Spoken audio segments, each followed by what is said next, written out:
Welcome to the Jess Larsen Show on innovation and leadership. Excited to have longtime friend, repeat co-host, Lindsey Hadley on with us again.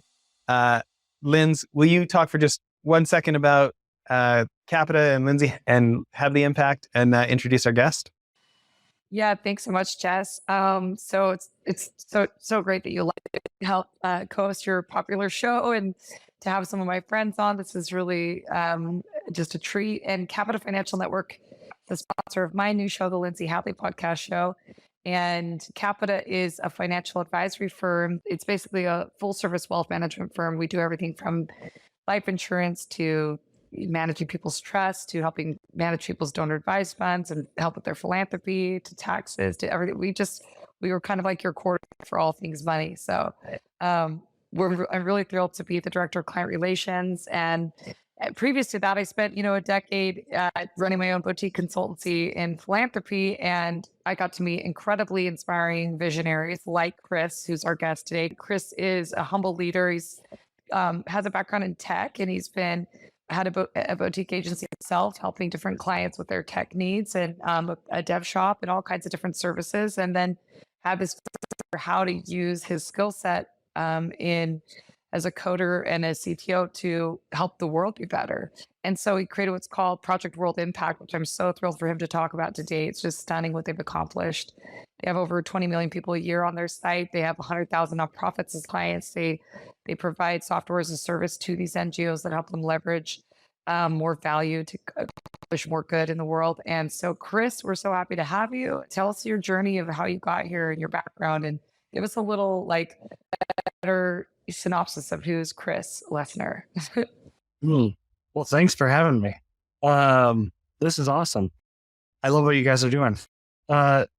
You explained it already. I mean, it's been a really fun ride. I grew up internationally most of my life, just with my dad's job in corporate America, moving around a bunch, and in that process, just saw a lot of good and bad around the world. And one of the fun things that happened was when we moved back to America, went to university here in the States and got a chance to start a marketing company, or be a part of starting this marketing company. What ended up being a marketing company, I guess I should say. We didn't know it was a marketing company.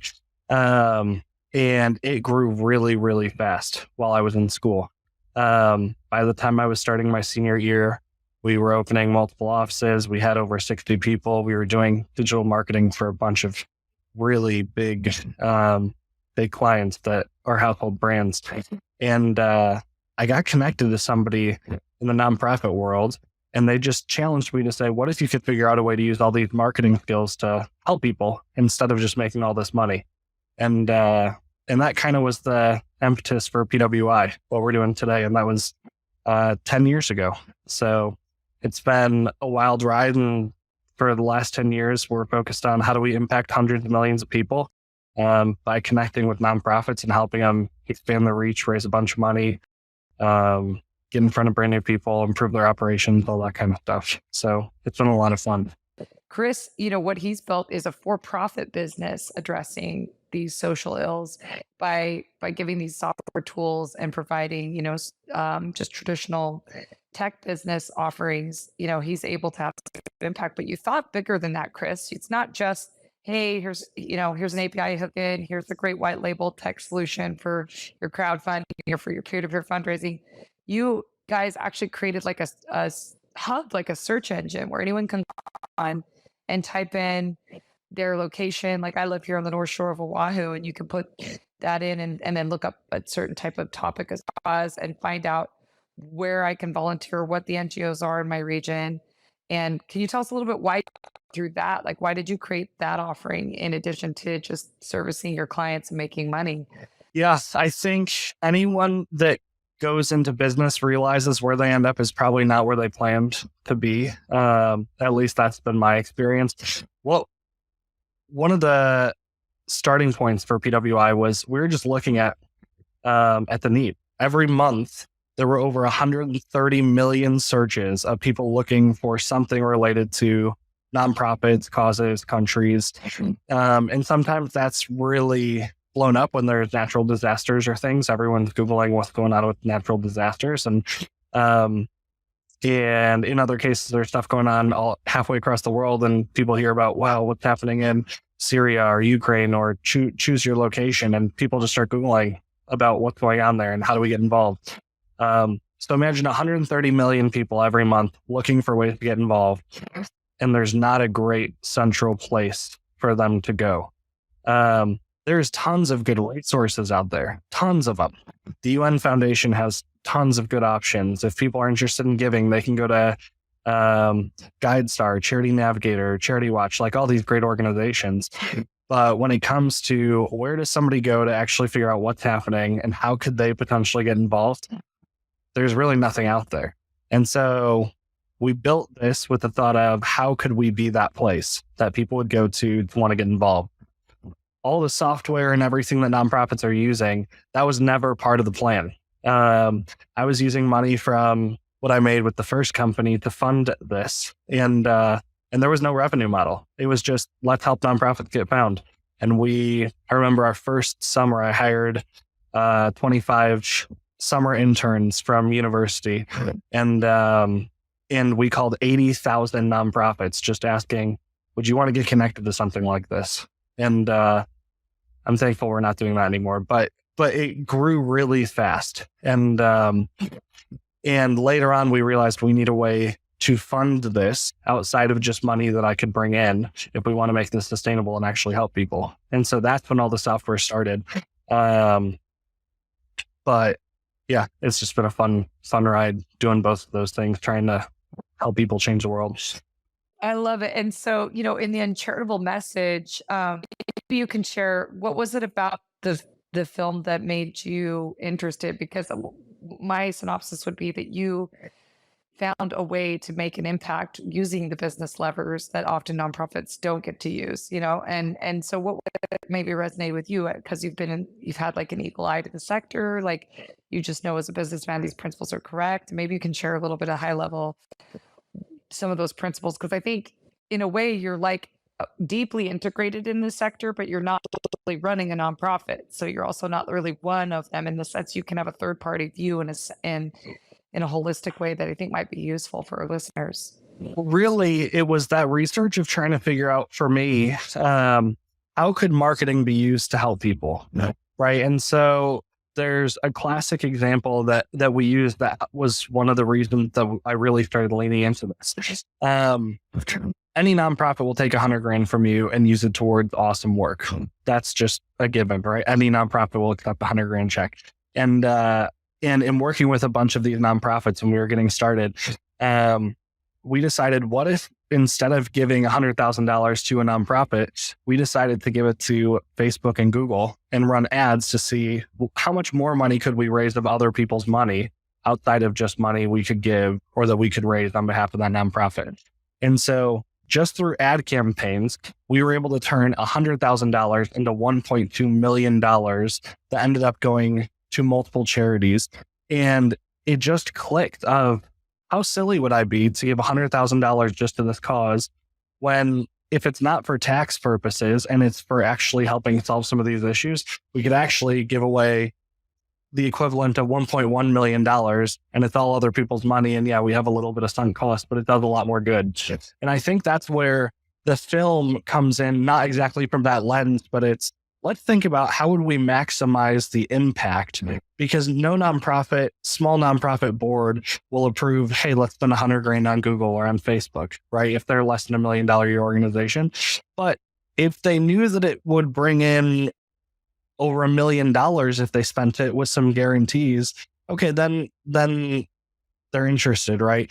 But most people don't have, in the nonprofit world especially, most people don't have access to the tools that we have access to even run a campaign like that. The tools are really expensive. Stuff that's becoming more public in great ways, like different AI tools that are helping increase efficiencies. A lot of those have been around for a long time, and marketers have been using them. They've just been really expensive. And so now it's a matter of, okay, how do we help people? How do we make some of this stuff known? And yeah, the film just resonates on so many levels from what I see in terms of nonprofits losing good people because of money.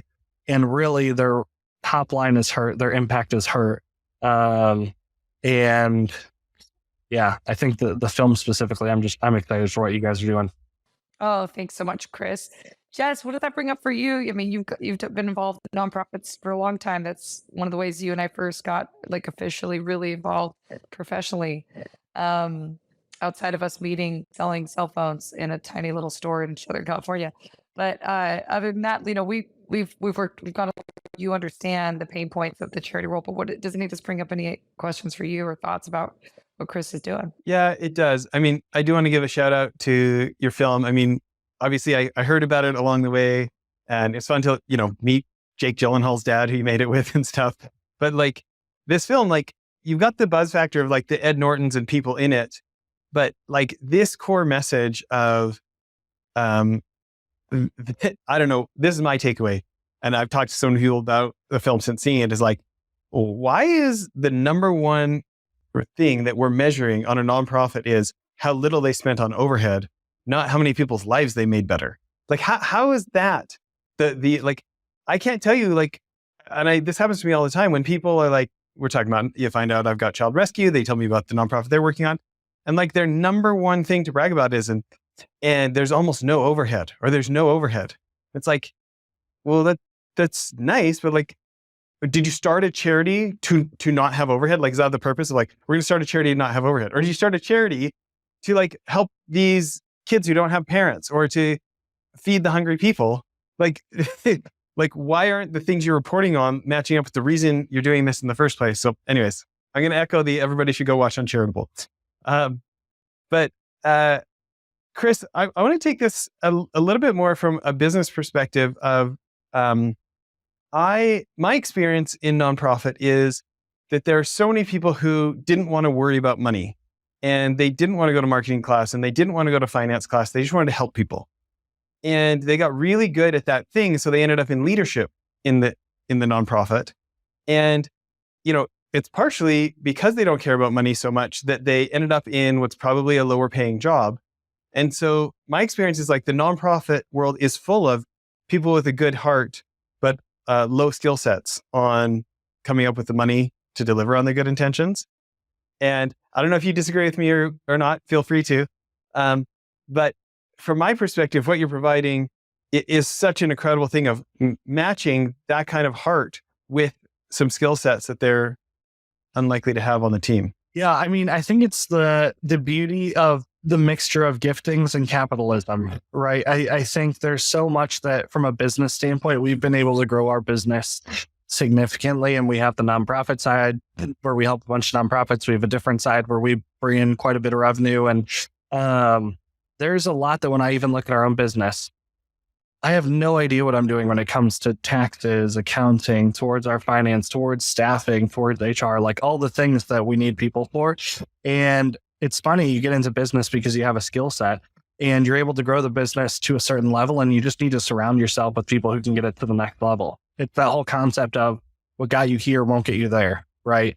And thinking about that from the nonprofit's perspective, I think it's a lot of times really well-meaning people who start something in their local community, or because they went on a trip internationally, they really care about a small area, they make a huge impact in that area, then they go to expand. And that's totally new horizon, and they don't know what to do. They don't have the people, they don't have the resources. They were self-funding, now they need funding. There's all these things that they're going to bump into. And I think that's where it's easy for groups like us or others to come alongside and really help them get it to the next level. Because what got them to where they are today after a 10-year stride isn't going to take them to the next 10 years of where they want to be and hit the same goals. It takes different people and skill sets. So I think you're spot on though, in terms of like, people kind of fall into roles that are beyond their skill set, but they're super passionate. So, and that's where I think you do find a lot of nonprofits get taken advantage of, right? They're so excited about the cause. And if somebody says, "Oh, I'm here to help you," a lot of times there's some blind trust, and some things could go bad too. So, can you share a story with us of one of your clients that, had a big heart but didn't have the funding mechanism and worked with you guys and now are making a giant impact? I think through COVID was a good example, and I know this COVID's a while back now, but But so many nonprofits realized during COVID that they needed to become more digitally savvy. Their in-person events weren't going to happen for at least a year, depending on where they were. And a lot of their funds were raised in in-person events. And so I can't even count the amount of nonprofits we helped turn from people who had never raised money online through any digital campaigns to raising millions of dollars online, all just out of necessity, right? And it wasn't all through the same donors, because a lot of those same donors aren't going to give online. They wanted the in-person stuff. They like whatever it is, and in-person stuff is really fun. But a lot of it is people don't realize how scalable digital giving can be. A lot of nonprofits have not initially thought through, what's the first gift we want everyone to give? They have a donate button, but there's no clear ask that's the same ask for everyone. Then it's, how do we get the second gift? What are we actually asking for? How do we get the third gift? What are we actually asking for? And what a lot of nonprofits find is there's a massive drop between gift 3 and gift 4. And it's really easy to get the first 3 gifts, and it's almost impossible to get the fourth. And that's where nonprofits, the really big ones you always hear about, have monthly giving programs and stuff like that. It's not just first time donation as a recurring giver. They have a funnel figured out. And I think so much of the time, literally countless stories, it's just even explaining that to a nonprofit and saying, what's your donor funnel? What's the first gift, second gift, third gift, and the fourth gift has to be a recurring. And then how do you tie the impacts back to the donor, not necessarily the impact you're having on the field? That's made a huge difference. Linz, you've been in the world of fundraising. What kind of ideas does that bring up for you? Maybe you could share with our audience, what are the exact tools and services and value that you're providing Project Impact? Maybe you can go through the suite of the different offerings, because what you're talking about, automated software, but then there's also agency side where you're teaching people how to do all this. Can you talk through a little bit all of the things that people can utilize that you're now providing? It's been a fun journey, because now we've got over 20 tools, what we call tools. Other people might call them products, but that nonprofits are using. Some are as simple as like a profile that gets in front of our users. Some are as simple as like resource library, where we have tons of experts contributing free content to nonprofits that they can read.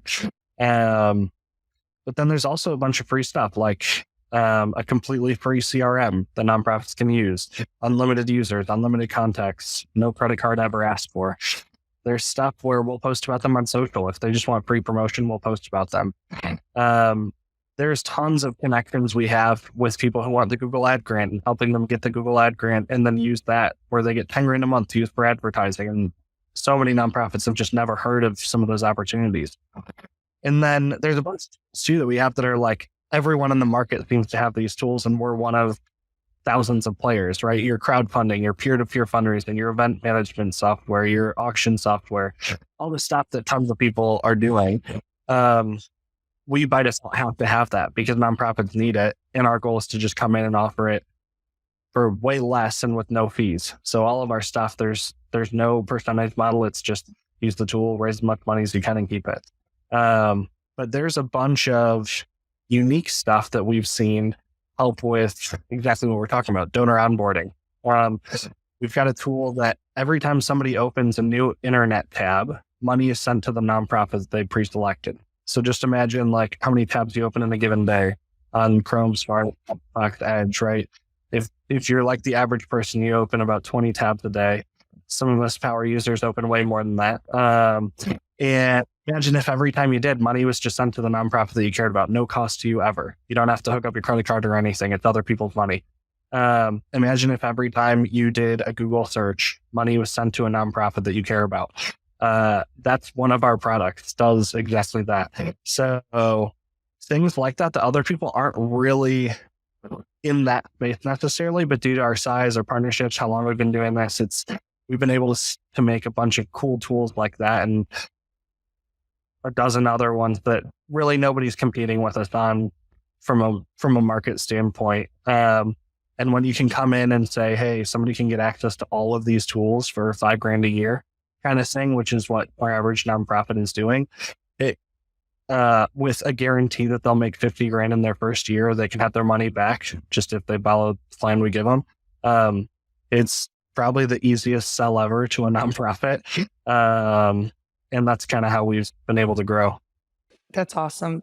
I think like as I'm looking there at all that you offer, people can just go on, they can search, they can go to Project World Impact and then engage with your products.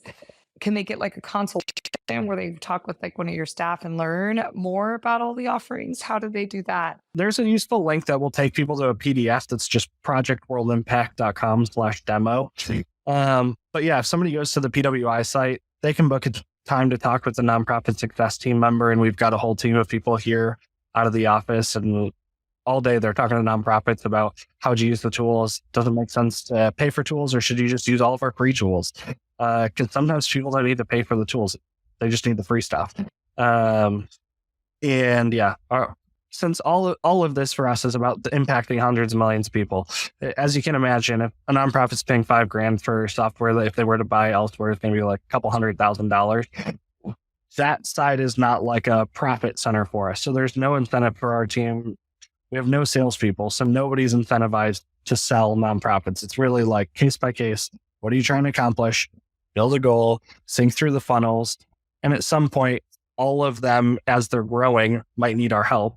But yeah, it just depends on the size and what they're trying to do.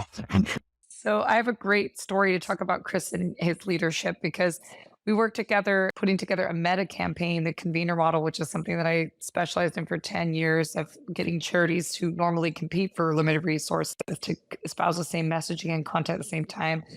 And we had a meta campaign for an organization called Myth, which is addressing vulnerable children in foster care and in orphanages and institutions globally. We have 30 plus charities, and we called Chris up and we're like, hey, we'd love to have you help us build a software around this strategy to get them to do peer-to-peer fundraising. He's like, yeah, we have a product like that. And I was like, do we though? Like somehow it got lost in translation, like as our project managers from our original conversation. And his team ends up spending months tirelessly coding this and creating this original concept for our campaign, just to find out when we actually used it that the original software they already had off the shelf and out of the box was exactly the right thing. So we took them on this absolute convoluted waste of money and time. And these are busy guys, and they were doing it for peanuts. And like, anyway, I was utterly mortified. And Chris's response, throw the table and our friendship in the garbage, but he was so gracious. I'm like, oh, okay, well, let's just quickly pivot and make this successful for these nonprofits. And the leadership in being so gracious and kind and not gloating, and not like, he didn't make me feel bad for even 1 second. I mean, you could tell I already felt wanted to die 1,000 deaths, but you know, the responsibility that I felt to him, it's just amazing how he embodied this at the core of it, charity towards me. Like, really, what is charity? It's seeing another person as yourself, right? That's what gets someone to send a check or to dedicate their life. They just see themselves in other human beings, that in such a visceral level. So I just want to say that Chris like embodies and lives this stuff at the most visceral core level interpersonally today. And I'm just so grateful to know him. So anyway, Chris, as a leader, like, you know, Jess has also been a leader with a lot of leaders as a consultant and interviewed a lot of leaders in his position.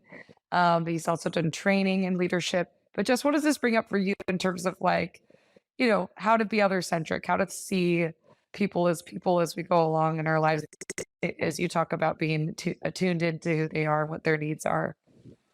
Well, I think my question that would relate to that, Chris, is, well, first, I want everybody to hear about your podcast and your for-profit business. But then my question is, you know, it's obvious that you must care about people and see people not just as a means to your ends, because you're so magnetic to them. So I'd love to hear about what your podcast is, what your for-profit business is, and then your mentality that has helped you attract, you know, 100,000 customers and millions of people to your site. Yeah, maybe I'll go backwards and start there. I think there's three things that immediately came to my mind. One is that for me, this is much bigger than just like work and money. If I wanted to just work and make money, I probably could have stopped working and been fine a few years ago, and never really thought about any of that stuff again. But when it comes down to it, so much of this for me is a faith play of like what my personal views are of the world, and what faith background I'm bringing to this, and why I feel like I'm doing this is for such a bigger purpose than just myself.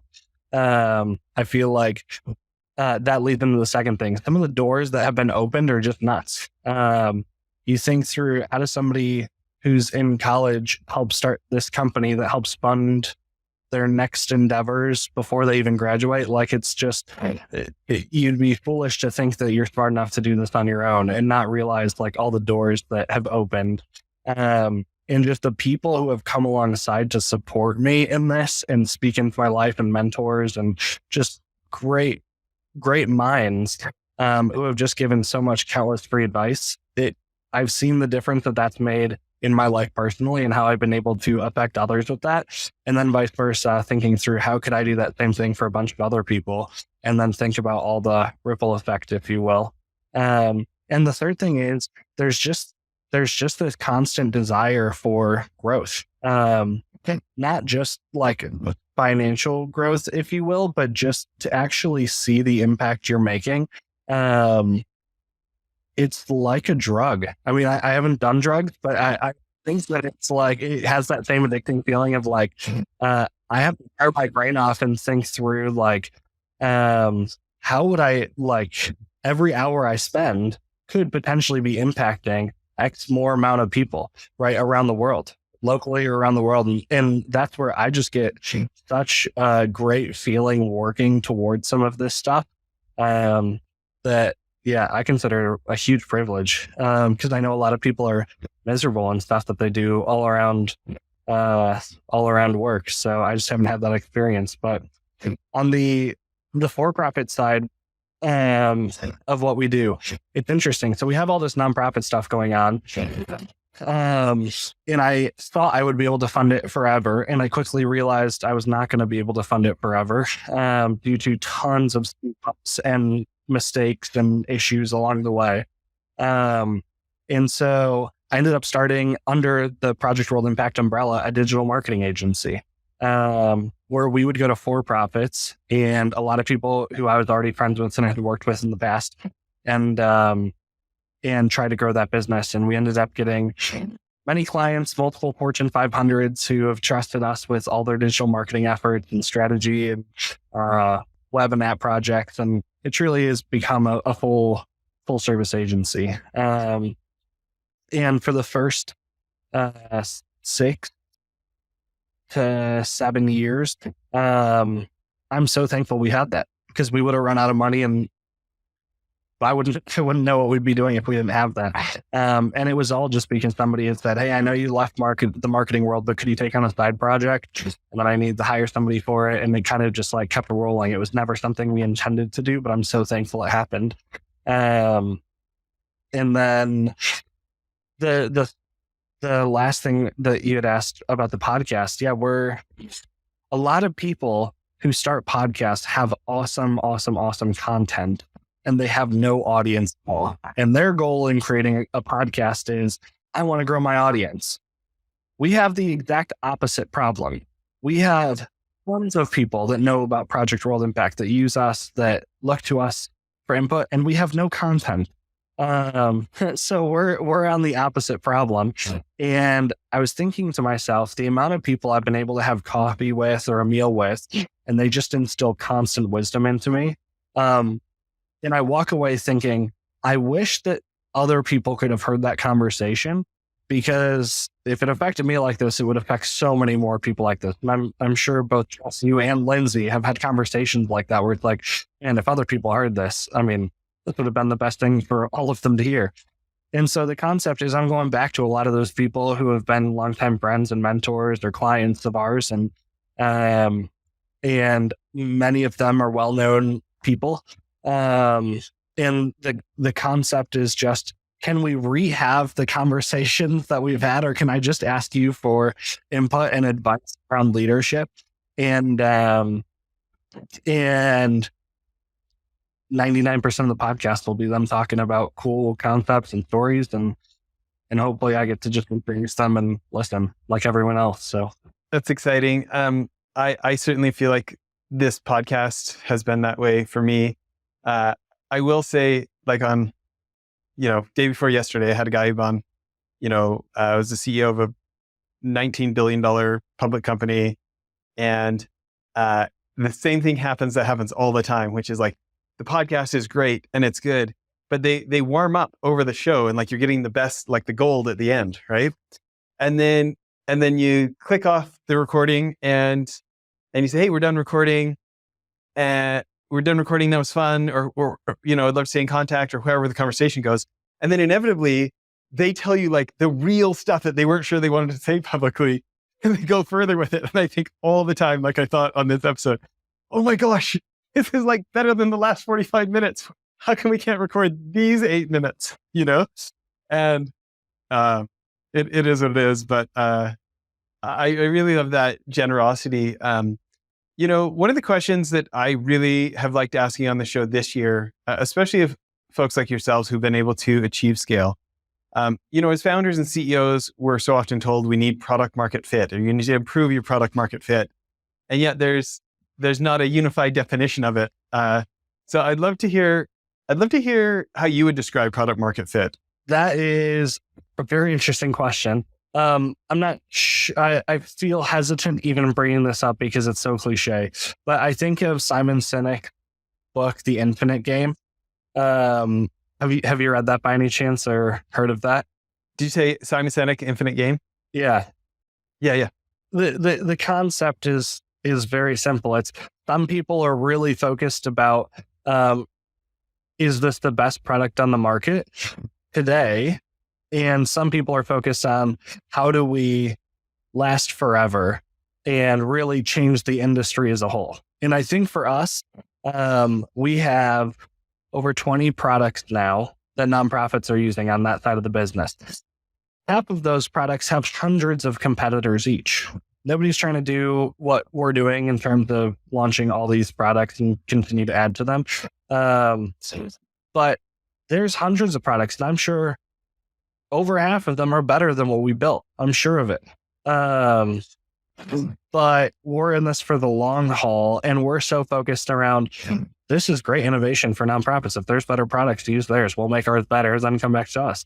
And we're constantly pushing people to other people and trying to make our products better. So the whole product market fit, I think, is really important. But I mean, you see all the time, people are able to push really crappy products just by perseverance. And I think sometimes the perseverance is almost outweighs product market fit. I don't know if that's been your experience or not, but especially in the early days of PWI, I think that was true for us. I mean, we thought we had a cool product, and in hindsight, we had so many crappy bugs and issues, especially in the early days, that it was like the perseverance and belief in our own product, like to a naive standpoint, that really helped us get to where we are today. Because I think if I was looking from the outside and really understood what I understand now, I would have been like, oh man, we should never go to market. And we would have just never been ready, or we would always be focused on product improvement. My quick follow-up to then is, because I agree with you, I think perseverance, especially for the launch, people are buying you, they're buying your passion, and they're buying like that your passion will get you to fix the things that you do wrong, and they trust you personally, right? But then over time, getting to 100,000 customers, at some point, it's more than perseverance. Like your stuff is actually just a better offering. And so I would love for advice for the rest of us founders who might want to adopt more of this mindset of less of just, is my thing the best on the market now? And want to maybe look at our own businesses and products through the lens that you just promoted there. Yeah, I mean, we're so aware of the market that we have a really simple Google sheet that's called competitor analysis. And every single one of our products has a tab down the bottom, and every row is every competitor we could possibly think of. And every column is every possible feature that any of them have ever launched. And then you plug that kind of data into tools like ChatGPT or anything else and say, what other competitors are we missing? and they're going to feedback 50 other competitors that we've never even heard of. And then what other features should companies like these be adding? And you ask it those simple questions, and you've got enough work to keep your team busy for a year just to improve one product significantly, right? And so we have teams of people on our end going through and doing exactly that. There's no magic to it. I mean, maybe not always with ChatGPT, but the equivalent of that. There's no magic to it. It's just it really is who can fund it and spend the time, and who has the biggest teams that can work on it. And thankfully, we've got funding and time and some people, and yeah, it allows us to do exactly what I just said. So one product at a time. I love granular details like that people can sink their teeth in. Thank you for sharing that. Linz, I'll hand it back to you. Yeah, I love that. ChatGPT blew my mind. Like these little hacks of like, I've written decks for like a decade where, come up with copy, then you do graphic design. And I just like recently did a deck and I was like, information, put a slant on it that has this particular cultural view with this. I couldn't believe the particulars. Like I couldn't believe how good it was and succinct. And I was like, man, people are going to be out of jobs. I might be out of a job. That's where the future is, right? Is like not resisting what's coming, but just get open-hearted. And there's something about that. There's a generosity of spirit, vulnerability. Jess was talking earlier about these podcasts, that they aren't always the absolute highest and best value until the camera's off. It's like we aren't as vulnerable because we think it's going to, protect us. But actually, the thing that often protects us is showing our true selves to the world. Like then people, they resonate, they trust you, they're built rapport, like all that stuff. So it's fascinating that it's counterintuitive. And as I sit there and listen to you talk about technology and how you guys are ideating and improving in this granular way, I'm like, yeah, you'd think that you'd get more, I don't know, you double down and like, just, kind of try to be more parochial to protect what you have, but you're more open. You're like, who's doing what? How can we improve? What can we learn from? Even just the fact that you want to share work and the advice they give you to the world. A lot of people have a mindset that's absolutely in contradiction of that. They're like, I just want this information for me so that I can have advantage. There's a scarcity mentality that I think, and a parochialism and a thought process that is pretty self-focused that I think can be pervasive in our culture. And I just love seeing examples of people like you, Chris, that are so different. I'm just sitting here just thinking how fun this is. So you mentioned earlier that you're like, hey, I could have been done financially, but then I do this and I have this job because I love helping people. It's a drug, it's an addiction. What was it that first got you to that first financial? Was it your work with your agency that got you where you were like, hey, I now have financial abundance. I don't have to worry about that component of my life. I can be more purpose driven. Or was it different? What was your journey to get that financial freedom that allowed you to kind of lift your head up and think, what do I want to do to make my life all about now? That's an interesting question because it would have been after that first company. But the interesting part of that is within 2 years of starting PWI, we lost everything, which is very ironic, but it's all part of the journey of PWI. And then since then, that's happened it's continued to happen in good ways, thankfully. But I remember, I didn't want to hire people when we started PWI because it was just like charitable. There was no revenue model. We didn't need money. And what happened was we ended up hiring a dev team out of Chicago, a well-known dev company, to build this site that we wanted to build. And we're like, okay, we've got money. I put a third of the money that I had into this dev company to build our site. And it was going to be a project that would be done within a year. And basically at the end of the year, they were really late. The company went bankrupt. So I ended up losing a third of what I considered the bulk of my net worth, all because this company went bankrupt. And I was like, crap. And we have staff now. We had a bunch of interns. We had like real clients. We had nonprofits that were expecting things from us, and we had no website. I'd lost a bunch of money, and I'm like, well, I mean, technically, if I just I should still be fine. I don't have much to worry about, but I just need to be careful that this doesn't happen again. And that's where my head was. And so we hired another company. And long story short, they weren't able to pull off the project. They didn't go bankrupt, but they couldn't pull off the project. And there goes another third of the money that I had. And I thought, okay, like this is now like, we're probably going to have to think through like, how do we fund this long term? Because I'll probably have to work, but I'm not uncomfortable. It's just, okay, not set for life anymore. And so we go to this third company and they hold our stuff for ransom. I kid you not. So literally we're out the last third and I'm just like, oh my gosh, I can't believe how quickly you can lose that much money trying to do good, give stuff away. Like there was no financial motive for this.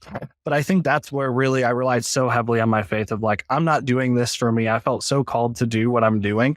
That whole time there was no stress or anxiety. There was lots of confusion. But lots of like, what is going on? And since then, just so many of the right people have come into our business that have helped take it to the next level. We ended up after 3 strikes you're out kind of thing, ended up realizing, okay, I need to hire people internally. We're not going to outsource stuff. We need to build a business. We need to like think about how do we make this sustainable, not just based on somebody's going to give money and we go ask people for money to fund this, what would end up being a nonprofit then at that point. And it totally changed the trajectory of where we went after starting in year 3. So yeah, it's been a fun ride. I love how you are taking these hits, these losses, these gut-wrenching stories that nobody you would want to wish on your enemy and saying like, hey, it was all for me. It's such a great philosophy. Jess has been super into like the Stoic philosophies and taught me about them. Jess, what does that bring up for you as a business, man and entrepreneur? You were sharing the other day on LinkedIn how you noticed that like, oh yeah, we've got to remember this is literally part of the sport is just like the pain and the problems and the obstacles. Your favorite book is Ryan Holiday. That is way one of your favorite books, right, Jess? Anyway, any comments or thoughts or questions there? Yeah, I mean, I have so many. It's funny as with my faith as well, I feel like actually Stoicism has been an interesting way to look back at Christianity for me, and this idea of giving and not being selfish and taking responsibility. And I found it really helpful. I think maybe just because we're winding down here, maybe for the last question, I think what I'm most interested in is, Chris, there's so many people with good intentions. There's so many people that want to have made as big of an impact in the world as you, and 99.9% of them haven't been able to achieve what you've achieved. What's different about you? What do you do different that other people don't do? All of this is so cheesy because it's just what you read. It's just too stupid enough to act on being willing to fail constantly and take rejection constantly. And then who's willing to pursue it? I mean, there's no magic to how you get in extremely good shape. There's no magic. It's who's going to follow the playbook for the playbook of business. There's no magic business playbook, but if you provide really good value that people are going to pay for, you almost can't go out of business, especially in a service-based business, like task-based stuff or marketing-related stuff. So I think it's just a willingness to try and take risk is what we found. And what seems risky to some people, I guess we just have high risk tolerance, if you will. But yeah, I might not be answering it exactly because I mean, the other answer is just surrounding yourself with good mentors. One mentor I had, who I considered like the greatest of all time type mentor, said the thing that they did in their life was they figured out what are all the areas of their life that they care about. It's like, for them, it was things like faith, finances, being a good dad, being a good husband, listing all of these things that they thought mattered in their life that they needed to take care of. And there's a list of about 20 things. And he said he went out and found a mentor for each one of those. He found the best possible dad he could find and asked him to help him be a better dad. He had no idea about finances. He had no idea about anything else, but he knew how to be a great dad.